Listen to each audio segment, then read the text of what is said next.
I'm really delighted to introduce Danah Boyd. Danah is undoubtedly the best-known alumna of the iSchool ever, and we have some very good ones. She is now a researcher at Microsoft Research in New England, but really she's, I think, the world's leading expert on teens and technology. She's going to speak today about privacy, which is something that we have touched on many, many times throughout this conference, probably not satisfactorily to anybody. Maybe we'll never be satisfied because it's such a complicated issue, but I'll just say that starting yesterday with the pronouncements of certain industry people that privacy was just not going to be a problem at all going forward, and then various solutions to the privacy problem, maybe having templates, things like that we can work out. So I'm really looking forward to seeing Danah and hearing what Danah has to say. And we're still working on the mic. Like everything else we've talked about on this conference, it's a work in progress anyway. I mean, the privacy issue. So go, Danah. Thank you. Thank you so much for staying and sticking around to listen to me talk. It's actually a great honor. Am I on? Okay. It's a great honor to be back here. I mean, as Anna said, this is my alma mater, which is just so exciting. I'm also really excited that the iSchool is really getting involved in these big data questions because, as we've seen throughout today, the possibility of marrying the computational turn, the computational conversations, with a much more critical lens is actually what's going to be really important as we go forward. And I think that one of the things we see in this era is that there's a ton in this area is there's a ton of enthusiasm. Right, the possibilities, eyes wide open, enthusiasm of what we can possibly see with big data. And we've heard, different examples of what's going on, and I think that one of the challenges is that we're just at the beginning of that, and there's so many different possibilities. Of course, meanwhile, there is a tremendous amount of fear and anxiety, uncertainty and confusion. People not sure what's going to happen with all of this data. People not understanding it. I mean, to the degree that we have an understanding of how to do a research design or to understand what the data is collected, the majority of people who are participating in these environments have no sense of this. Right? And so they're producing a level of fear. We certainly see fear at a regulatory lens. And we start to see these become dichotomous conversations, right? Hopeful utopianism, absolute fearful dystopianism, and that tends to create a tension, I would say, for this entire field, which is what I want to come to. And the reason I bring up Jeff Bowker, aside from the fact that he's a lovely friend of the iSchool, is that I think that what he's argued is really important, which is the idea that there's no such thing as raw data. It's the process of cooking the data and cooking it with care that becomes really important. And I think if we keep this in mind as we start to see some of the puzzles, we get an opportunity to look at where things go. Now, I was asked to talk about privacy today, in part because I've been doing a lot of work on privacy, and in part because privacy is a source of tremendous tension and anxiety with regard to big data. We certainly see a lot of people really upset about what's going on around this. And I think that it's important to actually address those things. I think it's important to address it to realize that privacy is actually complicated because we don't even know what we mean by privacy. And if you look to the literature, both in the social sciences and in the legal environments, there's a long history of contestation about what the very definition of privacy is, how people understand it, how people participate in it, how people negotiate it. And yet then we've got a technical turn, which is all about how do we implement it into code, and the whole thing is a bloody mess. So one of the things is that I decided to start trying to understand what do people do, or how do they think about privacy, and how can we use that to get at what's going on with big data. And my belief is that it's actually very possible to resolve in our heads a love of and potential for big data and something that's actually recognizing privacy. And the way to get to this is actually by stepping back and understanding what people mean and how they actually experience privacy. So a lot of my talk today is trying to actually go deep into privacy, and then we'll sort of come back out as it relates to big data. The first thing is let's talk about what privacy is not, right? And I think there's a lot of confusion, especially in technical worlds. First, privacy is not the same as security, right? Now, that doesn't mean that people don't use security to actually get to privacy. They do. But privacy and security cannot be combined as the single thing. And so this is why we have to think about different models for each of these. When people feel they have trust in a system, and how that system is architected, i.e. its security, they're much more comfortable in negotiating privacy there. But just because a system is secure doesn't mean people think that they're actually engaging in privacy.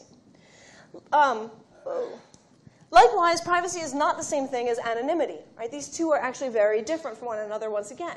Now that said, people who are seeking out anonymity for a variety of purposes may actually be trying to achieve privacy. But just because somebody is actually seeking out privacy, they don't necessarily want to go to be anonymous. And I think this is one of the weird elements that comes up online all the time of like, well, you've shared your name, so obviously you meant to be sharing everything. And it's like, no, that's not actually how this plays out. So again, we have to untether the notion that anonymity and privacy are the same thing.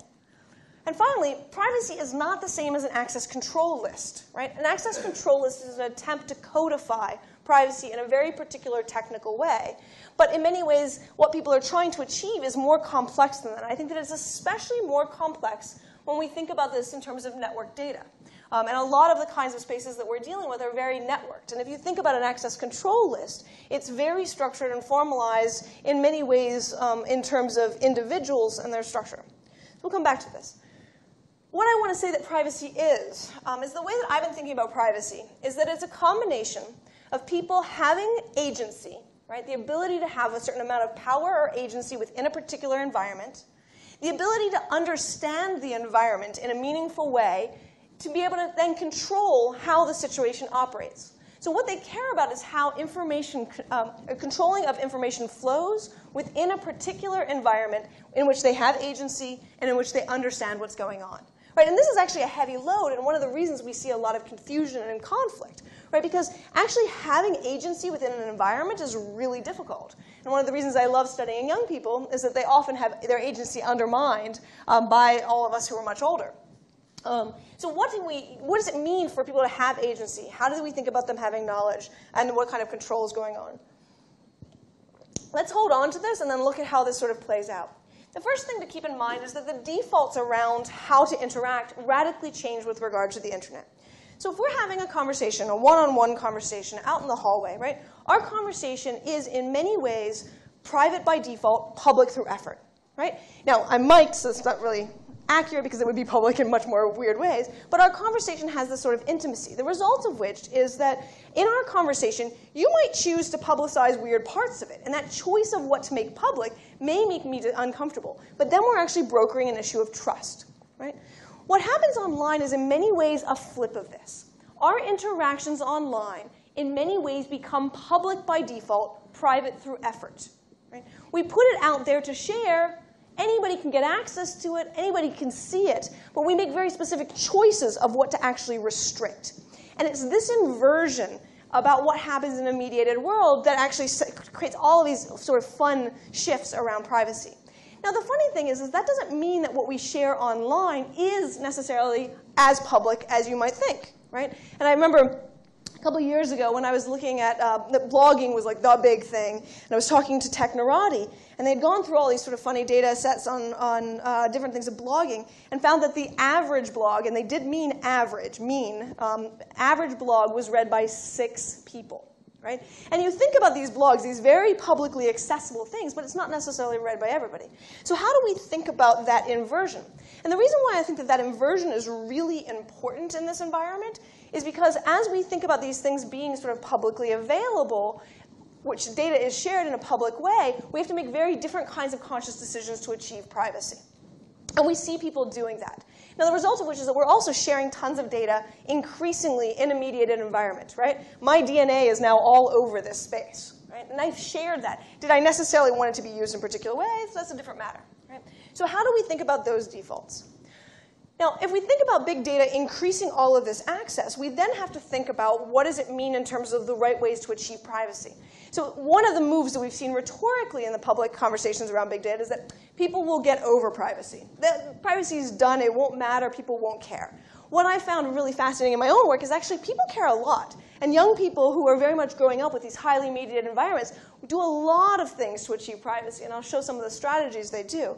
But I think it's important to realize that big data may make things more accessible. It may make it may shift the defaults. The environments may shift, but that doesn't mean we get rid of privacy.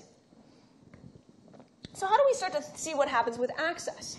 One of the things that I love, and this comes from a conversation a few years ago where Bly was talking with her mother actually on youth radio, and they were talking about trying to understand the differences in norms and values. And Bly says, my mom always uses the excuse about the internet being public whenever she defends herself for looking at all of Bly's online material. And she responds, it's not like I do anything to be ashamed of, but a girl needs her privacy.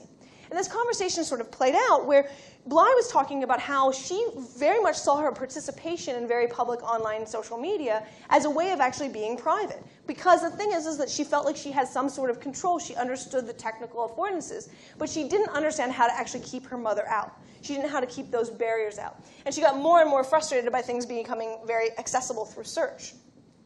And what I found as I started talking to young people is that their concerns when it comes to privacy almost always come down to people that hold power over them, right? And it's about these dynamics of power where things start to get messy. Now, normally when we think about people who hold power over us, we think about very specific actors with very specific roles. We think about parents, we think about teachers, we think about bosses. But the other ways in which power is held over us is actually through different forms of manipulation. And that's where we start to see another issue of power. So, for example, I'm sure everyone in this room, given their interests, has read the story in the New York Times about Target and the data that Target had been collecting about its customers for a very long time, and the decision that Target had to then sort of send advertisements based on this data, one of which, of course, went to a father, or one of which went to a household with a young woman about basically expecting your first child, and the young woman was 16. Which was not exactly ideal. Her father very much flipped out, and of course found out later that the daughter was pregnant, that Target was more accurate. Right? The challenge with this story is that this story has to do with a moment of loss of agency. Right? It's about this moment of saying, hey, wait a minute, whoa, whoa, whoa, whoa, whoa, whoa, whoa. How are you manipulating me? I didn't mind giving you this data, but there are boundaries. And how do we actually work out what those boundaries are? And it's those boundaries when people feel as though coming up against these issues of power where we start to see these violations. And these violations almost always get articulated as this sort of question of creepiness, this question of ick, right? And we see more and more stories. I think somebody's somewhere in here. There's a story in the New York Times today about how Facebook likes are used for advertisements. And it's a really interesting story because, it's just like, well, I've given you that data. I know you can use that data, but I'm not sure how I feel about you using them in this way. And it's about those disconnects where we start to see the loss of control of a social situation, which is why we see it narrated in privacy or experienced in privacy, even though it's not necessarily about privacy in a technical sense. Now, part of what's at stake here is this sort of move that is happening simultaneous to the big data movement, which is a move around radical transparency. Right? The idea that if we just make things more transparent and we just put people out in the open, that all these good things will happen. People will be more honest, they'll be more respectful. But that's not always what necessarily happens. Right? The opportunity, the availability of transparency is of great value. And certainly we see plenty of people embracing public services like Twitter to tell you every detail about their lives. We see plenty of reality TV shows that take this exact same format. But there's a radical difference between this sort of moment of choosing to participate, choosing to engage in radical transparency, or being exposed by it. Now, this isn't a new thing. And so part of where I love historically to look at this is within the LGBT community, there's a notion of outing, right? And it's a very contested issue within the LGBT community because part of the battle around outing is that on one hand, there's the desire to get people to be more public about their sexuality so that you can see around you that there are more queer folks. But what does it mean to actually force somebody out into the public and force somebody to be out? There's a really interesting case actually here in San Francisco by a man by the name of Oliver Sipple. And he was well known within the queer community in the Castro in San Francisco. But he was really not particularly, quote unquote, public about his sexuality. Anybody in San Francisco knew, but his family didn't. And it's not something he discussed at broader levels. And in 1975, a woman attempted to assassinate President Ford.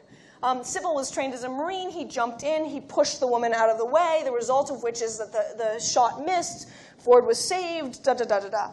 And the news wanted to cover him as a hero, and they started writing all these papers, or these stories within the Chronicle about how he was a hero. Well, Harvey Milk, a well-known activist in San Francisco, decided that it was unfortunate that Sipple did not make himself known as being gay.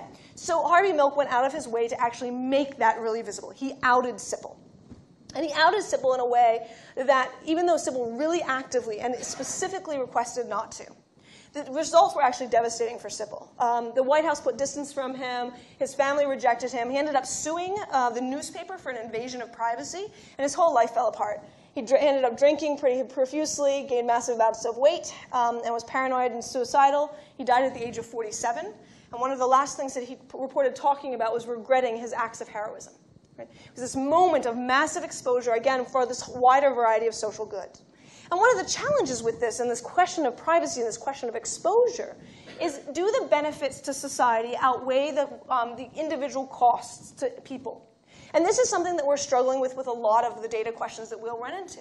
Right? We have massive amounts of data, the possibilities of analyzing this, where we have to recognize that there is no such thing as an anonymity within data. That this moment of challenge for like all this identifiable information, what does it look like? Now, the key to all of this is that part of what we're struggling with is the idea of context. Right? What people care about is that the idea that the context can stay whole. Sipple was very out within San Francisco, but he was not out within regards to the media. So how do you actually think about these shifts of context? The challenge with social media and with a lot of the big data environments that we are sort of interested in is that there's amazing collisions around context. And how do we think about getting back to a notion of what Helen Nissenbaum calls contextual integrity? This is, in many ways, the key to understanding how to get through the question of privacy in an era of big data. We learn to read context. We do this socially all the time. But how do we help our algorithms understand that context?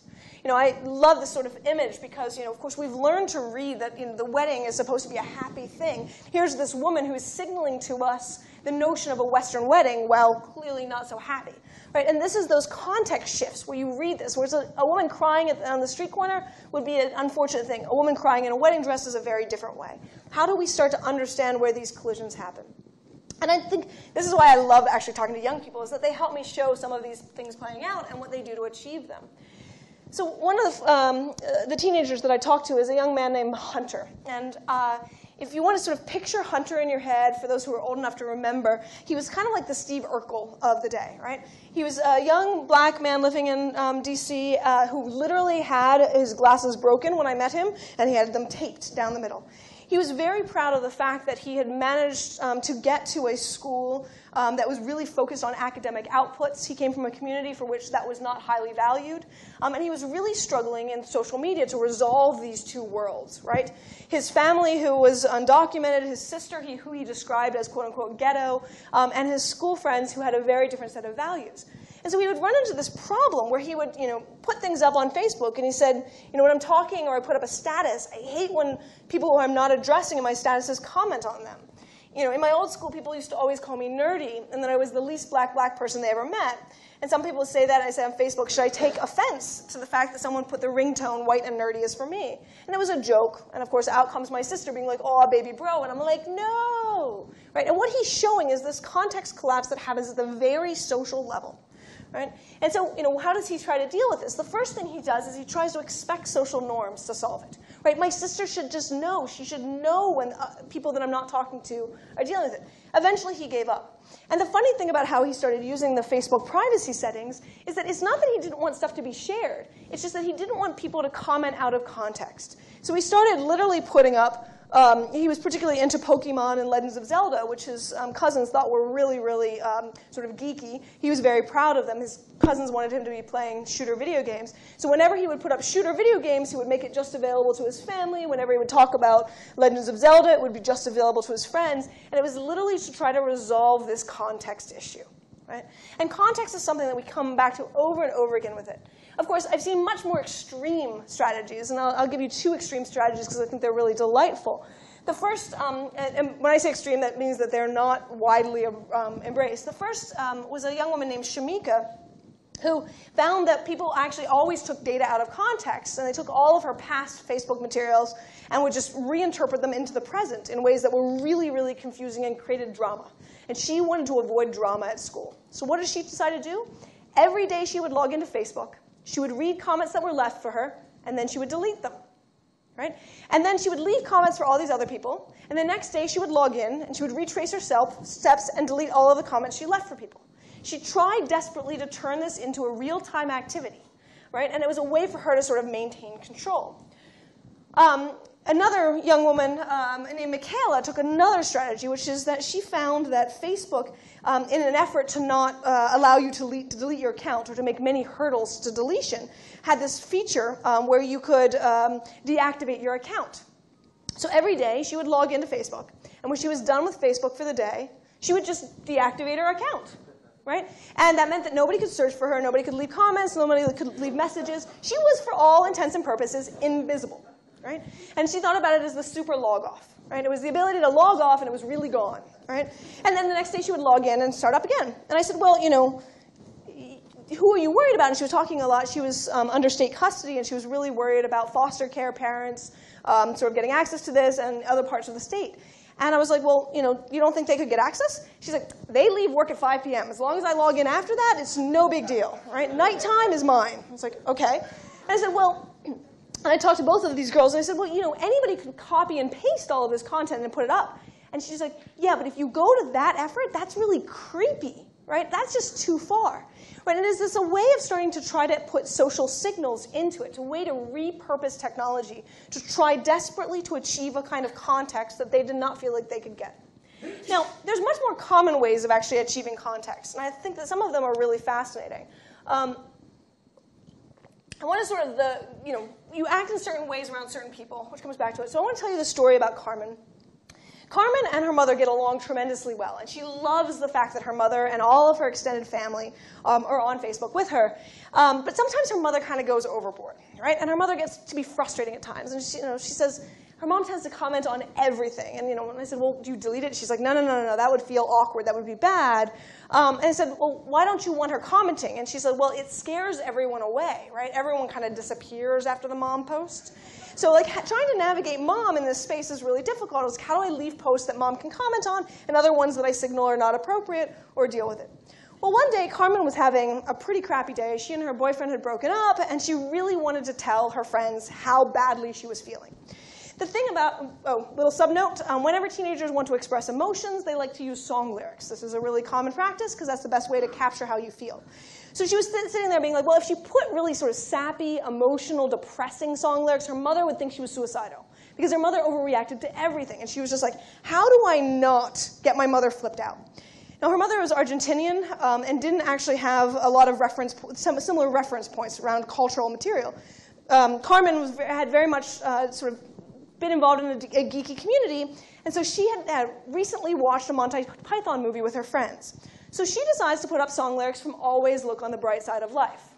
Now, for anybody in the room who understands that reference, this is a song sung that sounds so happy, but it is sung during the scene in which the key character of Life of Brian is to be killed, right?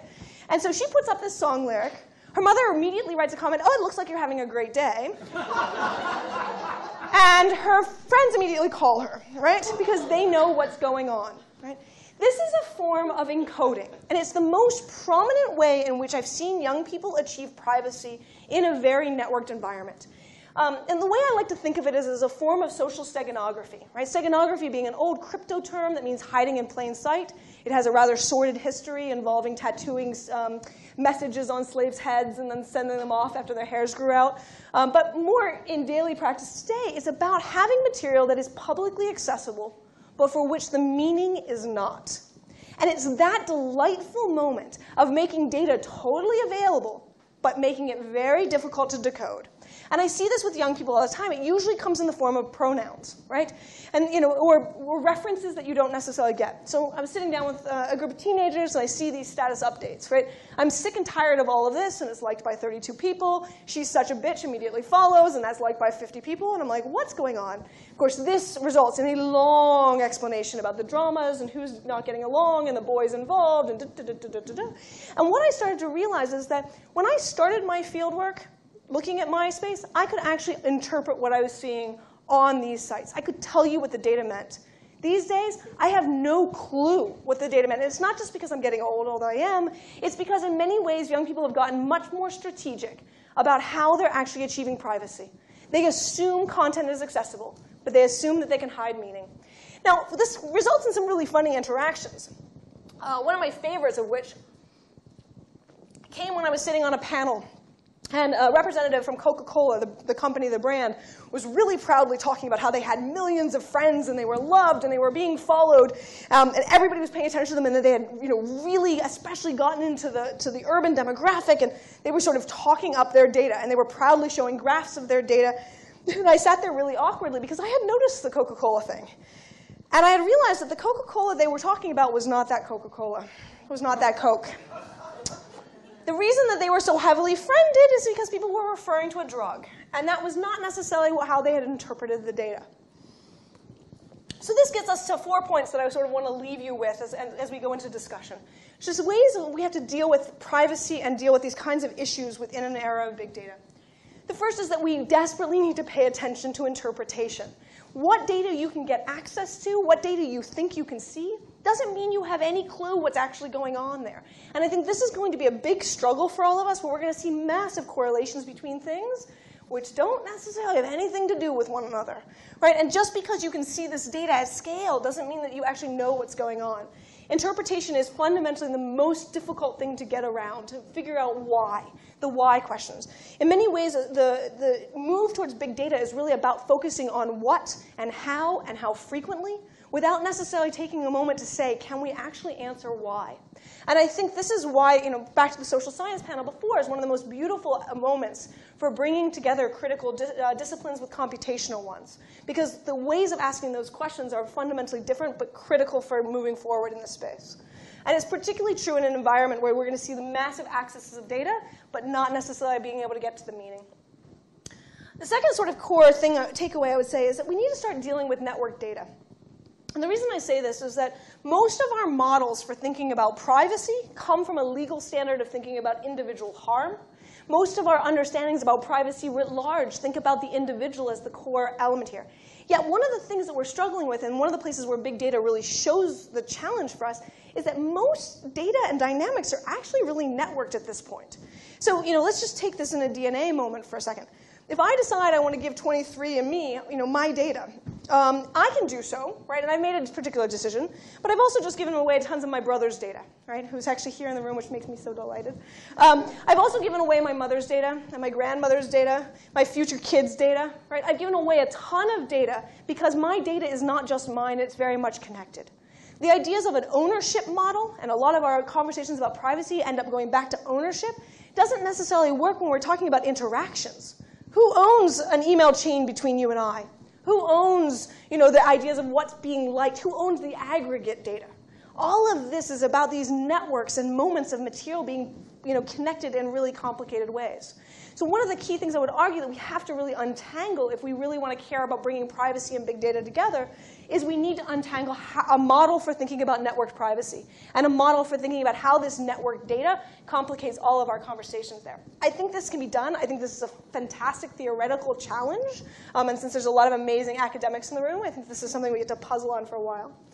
The third sort of challenge that I think that we have to deal with in this puzzle is that we often come back to informed consent. Again, we have a sort of legalistic element to it, which is an odd version of consent. Basically, you see a bunch of legalese and you sign yes because you want to get to the next page, which we somehow justify as consent. But even if we want to hold on to the holistic notion of informed consent, this is really challenging, right? Because informed consent requires actually having not only the available information to make a decision, but having the actual literacy with which to actually make that decision. That's both required in informed, and yet that's a really high order task to imagine, since most of us don't even necessarily understand what's happening with these algorithms, even those of us who are writing them. So how do we think about what it means to be informed about what's happening here? And then what does it mean to make consent? Right? And consent is, again, this challenge of agency. You'll notice that this concept comes back to actually the core of privacy. How do we think about agency? How do we think about knowledge? And how do we think about control? All of that come down to our real understandings of informed consent. This, by the way, is where I think that there are really useful insights from disciplines that are not necessarily engaged with the big data conversation right now. For example, women's studies has had a long-standing debate about how to actually think about information or being informed in a power dynamic. Right? This is the sort of battles over studying issues like rape. Likewise, the issue of informed consent is fundamentally the language that the ethics community is really interested and invested in. And that has a whole set of strains both from philosophy and the social sciences. So I think we need to pull on these issues to realize that what we need in many ways is a new notion of informed consent in an era of big data. The sort of fourth key thing I want to anchor this with is that regulation is coming. You may not like it. You may not want it. You may hope if you close your eyes and wish for it to go away that it will not happen. Regulation is coming. What it will look like, how it will play out is to be determined. My bet is on it's using the model of for the kids, which seems to be the best way in which we regulate a lot of things involving the internet, is that we'll do it for the kids even as a way of not dealing with our own issues. But I think that one of the challenges for all of us in this room is what does it mean to think about what this environment should look like?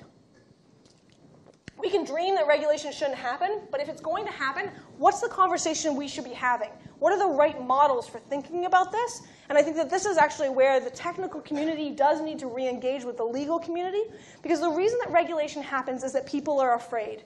Change brings upon fear, and one of the things about the era of big data is it's bringing about tremendous change. And with that, it brings anxiety, and with that will be regulation. Now, I do think that Lessig is extraordinarily useful this way.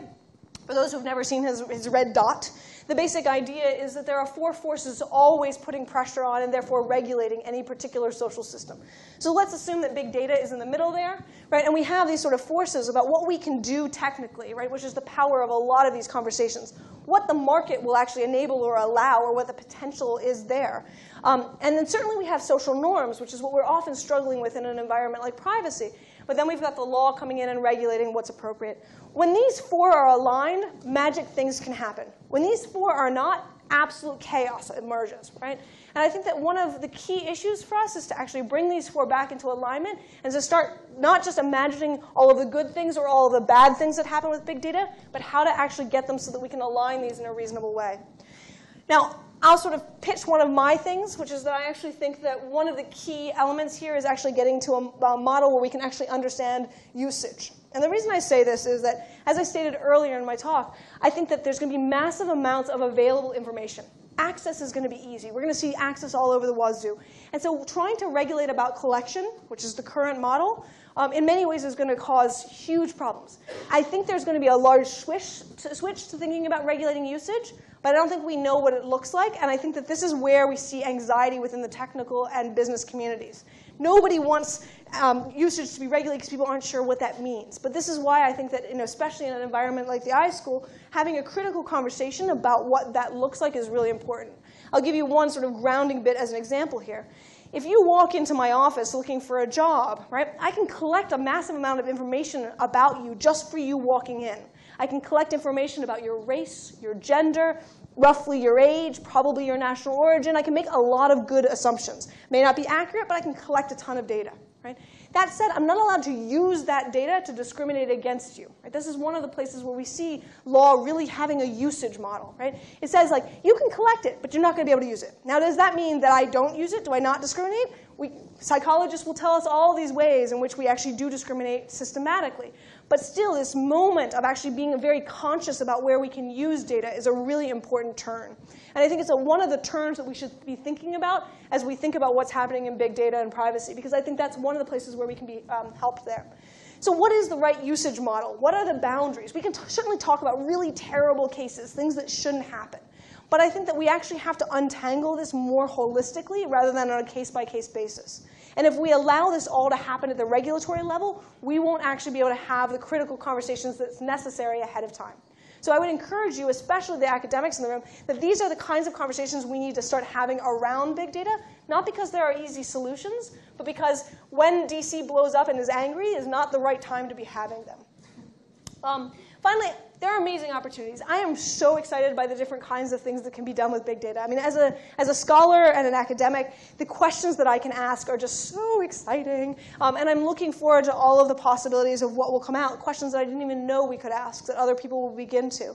But I think that rather than looking at the people who are afraid of this movement and just being like, avoid, avoid, avoid, we need to start a dialogue. This needs to be a dialogue between those who are really optimistic about what's going on and those who are pessimistic, not in a way that's actually trying to polarize, but as a way that tries to resolve the two. And in the environment of privacy, I actually think that we can resolve privacy in big data. I don't think we're there yet. I think there are a lot of hard questions to be asked, but I'm really looking forward to it. Thank you very much.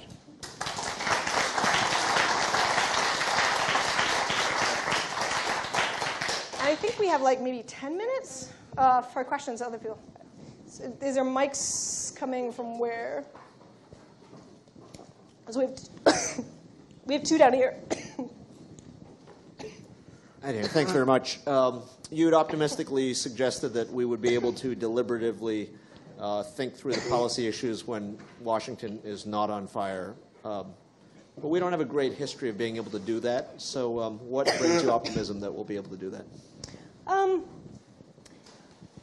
I disagree that we don't have a history of doing that. I think that there's a longer history of it within the academic environments and trying to actually think it through and start to shape the conversation.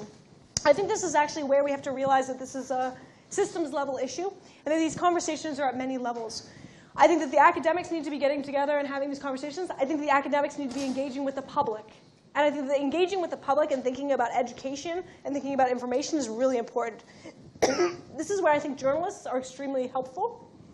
I think that to the degree as academics that we're actually educating journalists about what's going on with this, journalists are usually very open to learning about that. That's a point of interaction. So I think that this is why, at this moment in a very networked data ecosystem, we can't stay in our silos. And we need to actually start talking around that, and I think that amazing things happen there. I will say, I've been most impressed with some of the really top-tier journalists at actually asking the hard questions that in many ways I really wish academics would be asking. And I'm surprised that it's happening more in the news media than it is in the scholarly world. So in some ways, my request is more to the academics to be like, get on board and engage critically than it is necessarily with some of the folks who are outside of academia. Because I actually think that right now the conversation in the public is happening in the news media, even while the news media is in its own state of crisis. There was another question down here.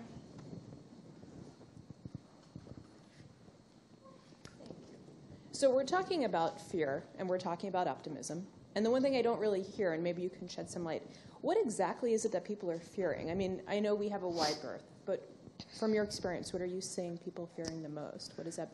Right. That so in many ways, what's so interesting to me about the fear around big data is that it's a general anxiety that you can't pinpoint.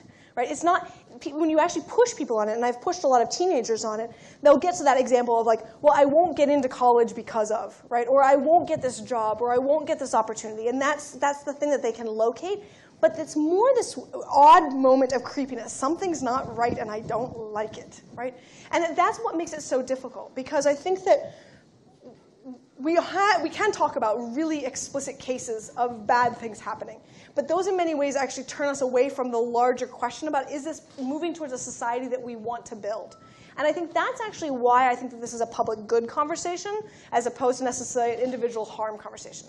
So I'll give you, and this is one of the ways to look at this is say through the filter bubble elements, which is, you search on Google for something and somebody else searches on Google for something and they get two different results, right? Let's say that the one information is higher quality. So this person is more informed and that person is less informed. Is there a harm there? What is the right element there? And when we have these high values. Right? And I think that part of this challenge of going from this element of fear is that we actually have to back up and say, what are our values? What are the values of the society that we want to create? And we can look at the things that are very explicit violations, but we don't have a good way of getting around the things that just don't feel right. One of the things that I generally worry about is things that increase structural inequality. That's sort of my personal anxious element. And the question is, to what degree is a lot of this information issue starting to increase different kinds of structural inequality? That's a really hard thing, again, to talk about or locate as individual harms. A more locatable issue, one of my colleagues has been doing a lot of work on the Mexican drug cartels, right? And the ways in which they've been de-anonymizing amazing amounts of data. And actually, since they're all US trained, which is always a really exciting element, the US trained Mexican drug cartels have actually been doing amazing data analysis. And so they respond to it by identifying people and then beheading them on video, on YouTube, for those kinds of things. That's a very clear violation. But the more general issue is much more tricky. There was a question. Mike's back there and right here.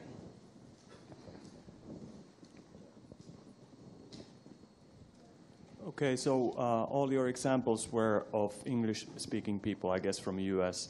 So are these learning expandable to global, different countries, and especially the encoding mechanism methods used by teens, are they same in different countries? So so most of obviously my examples are US-based because my fieldwork is US-based. And so I'll draw sort of more on some of my colleagues. China is probably the most interesting because encoding in China has been extensive for a very long time, not just for political purposes, but for a variety of different social purposes. Colleagues of mine in South Korea have actually also looked at ways in which encoding happens because of sort of norm elements and the ways in which language can be very creatively used in Korean. And this is where I'm way out of my depth to understand the Korean nuances, but the ways in which that can play out. We're seeing these things play out in different societies for different reasons, and some people are using more or less structural features. And one of the things I've seen from survey material is that people actually use different privacy settings depending on different cultural forces. So I think that there's going to be a lot of cultural variance of exactly how it plays out. One of the things I also say, English as a language is extraordinarily literal. What's more interesting to me is what happens when you have languages that are not so literal and that allow for a lot more messing. So friends of mine in Israel have shown really fascinating moments of how Hebrew gets used because it can have these sort of great translations. So I see these kinds of things that would not play out in English. But I do think that there's a lot more work to see some of the cultural differences. I do think that different countries have, there's been Sonia Livingstone, who from the EU Kids Project, she's done an amazing swath of all of Europe and shown that privacy still matters across all of Europe, but it varies in what goes on. And this is all with kids. And I think that there are a lot of other scholars here in the room who've done work with other populations. So you get some variance, but I actually think there's still a lot more work to be done in that area. Can you give an example of maybe the kind of structural inequality that you're worried about or interested in preventing? And then also, what can researchers do to ensure that informed consent with the literacy component? How can we quick and dirty and easy transfer that data literacy to people who are maybe signing their consent forms? I mean, there's nothing quick and dirty about literacy. So structural inequality, there's a lot of different angles that I've been sort of obsessing about. One of which, I'll give an example of some data that I've been struggling with, and it's less on the big data and it's sort of more general. Studies of suicide in the late 1990s found that there was a sort of decrease in LGBT-related suicides. And the large hypothesis about it was that it was related to internet access. And that increased internet access, increased interactions with strangers who were also queer identified would decrease the likelihood of suicide amongst LGBT youth. One of the things that I sort of started hearing from some of the suicide hotlines in the mid-2000s was they started seeing a plateau, and they started seeing and then an increase of LGBT suicides, and they were like, what's going on there? Meanwhile, I was in the middle of collecting a lot of ethnographic data and found that the moral panic around sexual predators that happened in 2004 in the United States wasn't just affecting sort of public rhetoric, but I started hearing it from LGBT individuals that I would interview, where they would talk about how they didn't want to talk to strangers online. Strangers were bad, all forms of strangers. And I started going and interviewing all sorts of LGBT youth and found that the vast majority of them were not interacting with strangers online. And so this creates an interesting question, right? Is that fear of stranger that gets propagated, does that connect to this? And that's a form of structural inequality. More generally, I think that one of the things that plays out algorithmically is what happens, again, information quality, right? If you are in a network of people for whom there's a high level of information quality being passed around, and everything is algorithmically dependent on your local neighborhood of connections, are you getting a kind of quality of information that is vastly different than somebody whose network is not? Right? And what happens as this personalization movement, which is one of the things embedded in big data, starts to play out? And again, these are big questions that I don't think we've got good analysis of, but those are the types of things that I worry about. And the other thing I think about is, who do you connect with? How do you connect? And what happens as we start to see some different kind of structural divides? I mean, I'm of the early 1990s internet folk who desperately went online to meet strangers because I hated my hometown. Right? That is not the dominant paradigm right now. And so what does this mean in terms of reinforcing existing stratified environments and then what happens as they magnify? So that's a lot of where my questioning is. Do I have answers? No. In terms of informed consent, This is an amazing, long historical battle, and I think that most of us in academic environments do what's necessary to get through an IRB and decide that that's what we've covered our bases for informed consent. I think this challenge of how do you actually have a critical conversation about the kinds of data, and it depends entirely on what kinds of methodological approaches you're doing. So with a lot of the work that I do, I'll ask a lot of questions with people actually about what they're doing, their practices, and then I actually do a decompression at the end where I start talking to them about, do you know what's going on with some of this? That's one of the ways that I approach this. So I'm not actually telling them about it ahead of time before the interview starts, but it's one of the things that I do. In terms of the kinds of data analysis, I think this is actually where especially as scholars, being transparent about what you're doing at the highest order is really important. And I think that that's a really tricky thing to do. Because it's what kind of algorithms are you doing? And this is where, mind you, and I know today's a CSCW deadline. I know everybody shoves things into 10 pages, although CSCW is letting you go. But putting up online what you've done that doesn't fit into the paper, right? Put up online, here's the processes you've gone through, and start to actually, especially as scholars, be very transparent and let your informants know what you've been doing. And I think that making those things visible, trying really hard to put this out. The other thing is that for anybody who's working in big data, go out of your way to start educating folks about what's going on. Start with your families. Start with trying to actually have this conversation. We have a serious problem in the United States, and I would argue globally. We have very low levels of computational literacy, very low levels of data literacy, and very low levels of media literacy. Right? All three of these are going to plague and increase the fears that are going on. Obviously, at an educational institution like this, we need to be training around that, but we also really need to all be committed to training all of those who are around us. And of course, that can be very tiring. I know, I get the very odd phone calls from my mother being like, what did I find on the internet? And you're like, oh, no. Right? But those are really important to start doing. And so I would encourage everyone to start finding ways of educating based on what you know. Because if you're in this room, you know a lot more about what's going on about big data than the vast majority of people whose data is actually being used.